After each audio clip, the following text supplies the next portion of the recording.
What's going on, everybody? This is Cole with Crackasmyle Studios, and I'm here today with Anthony Corder of Tour.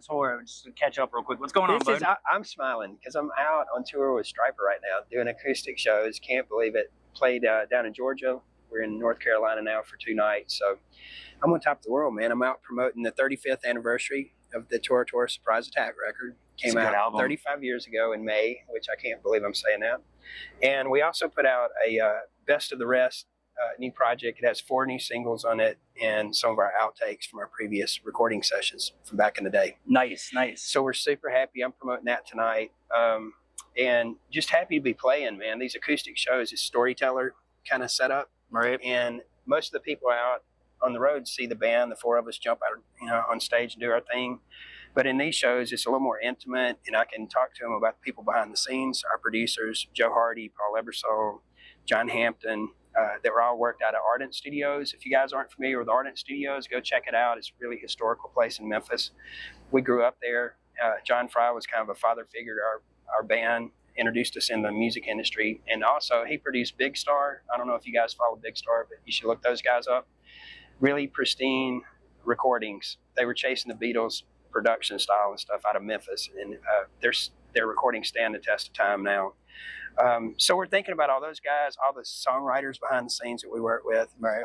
The first record, a lot of people, think about the band themselves writing all the songs, but we had some outside writers on that record. And friends of ours like Thomas Howard, he didn't go to school with us. He just lived in our neighborhood, and he happened to be an incredible musician. He wrote killer lyrics. We wrote Phantom Rider together, Being There, Hard Times on the first album. Right. So getting to talk about him, and outside writers, Tom DeLuca that wrote on Guilty. And then for Wild America, we wrote with Stan Lynch, which was awesome. Taylor Rhodes that had worked with Kicks. Produced a bunch of their records and or produced a bunch of tracks on them. So it just brings back a lot of memories. The acoustic thing's cool. And, it's something to celebrate, man. 35 years, that's a long time. People are still listening and coming out and checking out the shows. And we love seeing everybody, So last night was, you said Woodstock, correct? Woodstock, it was awesome. We were at Mad Life Studios. It was an actual real studio, but it was set up for live events. It was incredible. Striper, they have the most awesome fans. They're very dedicated and super friendly. It was kind of an opportunity for me to get in front of some people I hadn't been in front of before. So we love doing that. The show went great. And I'm doing 3 shows with them. Last night was the first show with this tour, To Hell with the Amps. They're doing an acoustic tour, 18 shows across the country. So we're here tonight at Amos's South End, and then we head up to the Orange Peel in Asheville.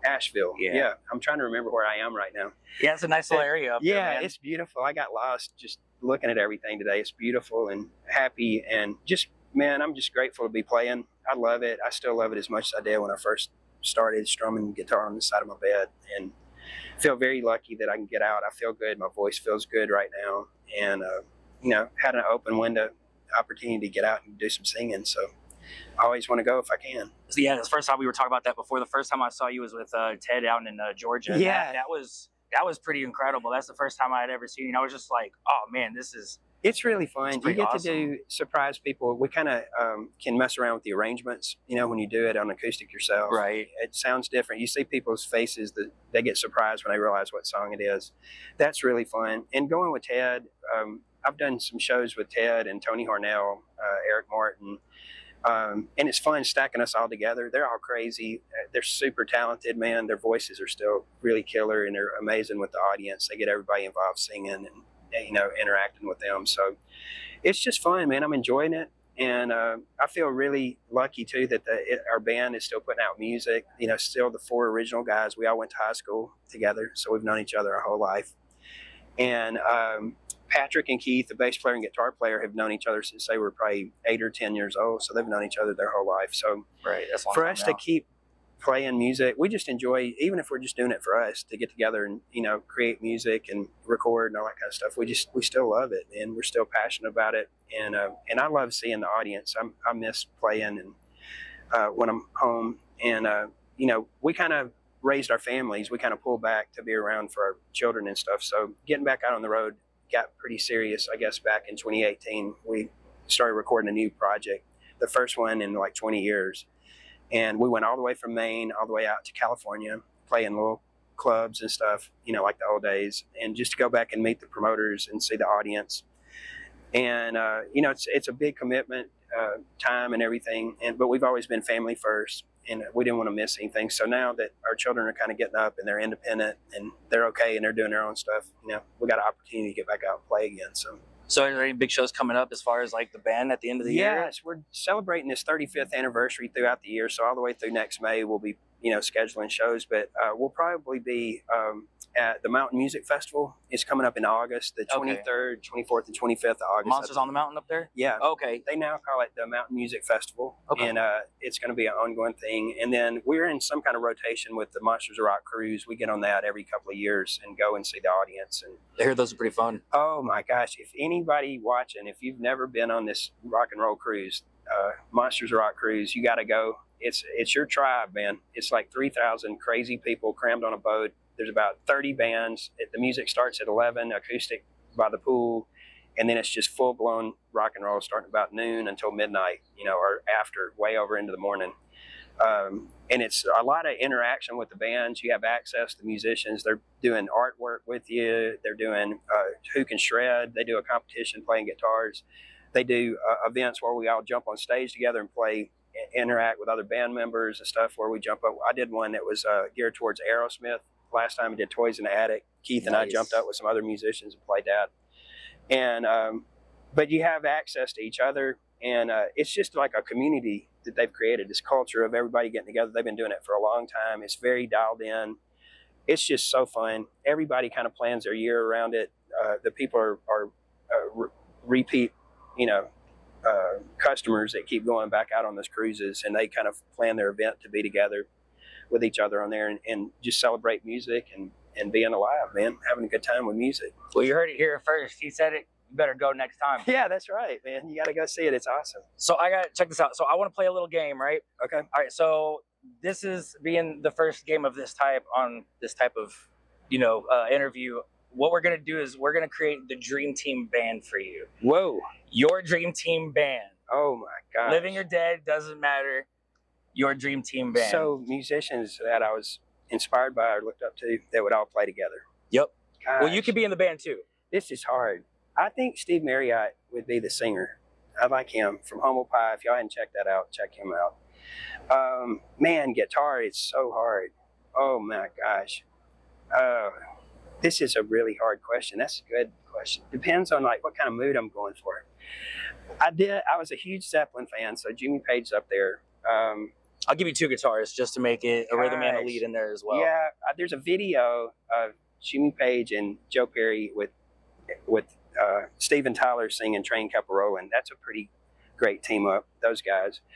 And on bass guitar, wow, John Paul Jones was always great.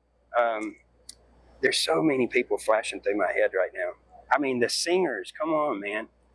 Ian Gillan from Deep Purple, he's one of my favorite, man. That Deep Purple Perfect Strangers record, whoever's watching this, go pick that record up and listen to it. That was like 1984. They were all getting back together. It's a killer record. He's a killer singer. And another guy, another Gillan, Ray Gillan, man, y'all remember him from Badlands? Badlands was good, yeah. That voice, he passed away, but man, what an incredible voice. He was great. That lineup in that band was pretty good because you had J.D. Lee and Eric Singer in it too. Yeah, man, that's right. They were great. That was great music. I love those guys. Kicks, their whole band, that you could just recruit them. They were incredible musicians. They always got the fans involved. Great crowd participation. Steve Whiteman was an incredible front man. Gosh, I don't know. Drums, man. John Bonham, he's way up there. There's all these different people, though, man. There's some funky bands. There's a band called Stuff. I don't know if y'all get into that. It's kind of funky thing from the 70s. He's really great. Steve Gadd is a drummer. Man, he is just freaking awesome. That dude's killer.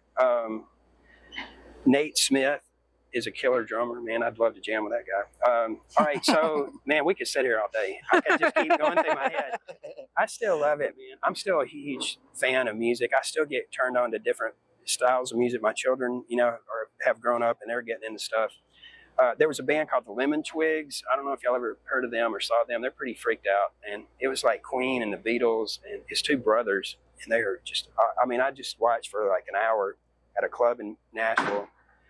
And they blew the roof off the place. They were killer. I love Rival Sons too. If y'all haven't listened to them, go check them out. They're killer, man. That singer is one of the best out there. I mean, that guy, I've seen him a couple times live, and he's just amazing.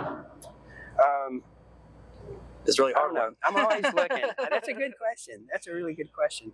There's so many things, man, and we're so inspired by each other, you know, just through osmosis, the stuff you get exposed to.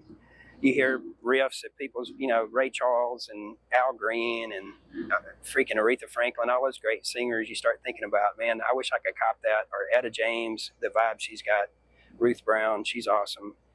Gosh, I used to do a song by, what's her name? Bonnie Raitt. She had a song, Shadow of a Doubt. I used to do that on acoustic all the time, a long time ago. You should throw it in your set list tonight. Yeah, man. It's kind of an old blues song, and I'll probably do it some kind of weird bastard version of that song, but I love that song. She's such a great singer. Yeah, but just depending on your mood, man, where you're headed.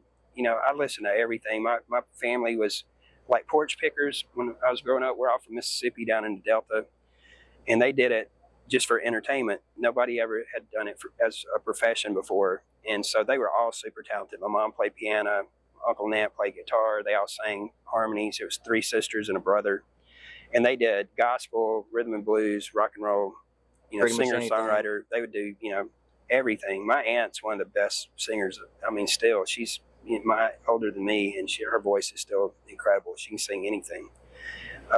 And she and my uncle were the ones that got me started on guitar. So a lot of people ask me who my biggest influence was, and for a long time I would talk about Zeppelin and Janis Joplin and Steve Marriott, all those people. I was kind of freaked, you know, Steven Tyler, Paul Rodgers, your normal classic rock people. But as I got older, I realized it was my family. You know, they had a huge influence on me, and all the music they were listening to, just different styles of music and stuff. So I feel really indebted to them, and feel like it's been, you know, an amazing journey, and we're all still learning, man. I think that's why you love music, is you keep learning about it and getting turned on to different stuff, and, you know, crazy about it. Still love it. All right, so last question for you. I promise this last question. Okay. All right. What was the album that turned you into you? What was the album that made a great you story for this. To become Tor, like Anthony Tor? So I love music. It was in my family, you know, like I was talking about. My granddad didn't play an instrument, but he loved music, and he liked Mississippi John Hurt. You guys out there watching, go look up Mississippi John Hurt. He's got this really cool finger picking style, and he got my aunts and uncles to learn the songs. And I think John Hurt was in an open tuning, but they learned it in standard. You know, you're playing the melody and the rhythm and the bass and everything all at the same time. It's really cool. I still can't do it. I've tried to do it for a long time. But anyway, my aunt that I was talking about that showed me guitar, she was into Kiss. Okay. And she had the poster. She was about 10 years older than me. So I was probably 6 or something. And she was 16. She had the poster of them marching, you know, and he's got the blood.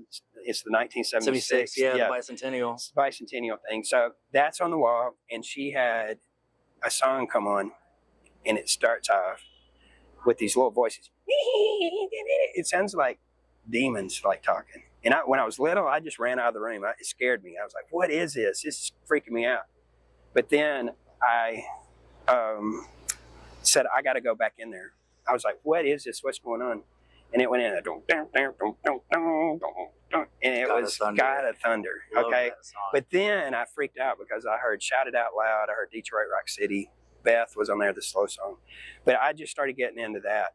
And they kind of kicked it off for me, because I went from like Destroyer into like Alive, the first Alive record. I could do like Peter Criss drum solo. I would sit on my bed. 100,000 years, I thought I was doing it. The crowd's cheering, and then I could get the tennis racket and jump on my, you know, bed. I thought I was freaking, you know, Ace Frehley or Gene Simmons or something, Paul Stanley. They were it, because I went from Alive. We backtracked into their first records. Then we found Rock and Roll Over. That was crazy. Then Alive 2 came out. I mean, it was just, followed them for a long time. And so they were probably the first. I couldn't join the Kiss club. My mom wouldn't let me join the fan club. But a guy close to me did. I lived way out in the sticks. This is how big Kiss was. I lived in the middle of nowhere in Mississippi, and those pamphlets, their fan club pamphlets, were going to this guy's house, like about a quarter mile. We're on a gravel road, you know, rock road. and he would get it, and we would just lay on the floor and look at the merch. It was like belt buckles and patches, and I mean anything. And we were just like, oh my God, this is Kiss. You know, it was kind of banned in my house, you know, but he had it, and then me and my cousin started getting into it. But probably Kiss kicked it off, and then I fell into, you know, Zeppelin and Van Halen, and we got really super inspired by all kind of people. Our band, Keith loved Randy Rhoads, you know, from Ozzy. He was a huge fan of his. They loved Iron Maiden and Judas Priest. They kind of turned me on to all that stuff. And we used to do Cheap Trick. We did Bad Company. We did 2112 by Rush. That was crazy. We only knew about 10 songs when we first started, but those were a few of them. And Toys in the Attic, that was another one, the Aerosmith song. I think we did a Foreigner song. It was funny. You know, when you're little, you're just trying to figure it all out. But, you know, all those people still inspire us, and we still listen to all that stuff. So, but, yeah, probably Kiss would have probably been a big one for me. Yeah, I'm the same way. I'm not gonna lie, and he's probably laughing right now because they used to make fun of me in high school for being a Kiss fan. Yeah, it was crazy. Yeah, but anyway, thank you guys for checking this out. This is Anthony. Thanks for having me, man. Thank you. Appreciate it. This This is is so awesome, much. man. Thank you. You guys stay tuned, man. More stories coming up.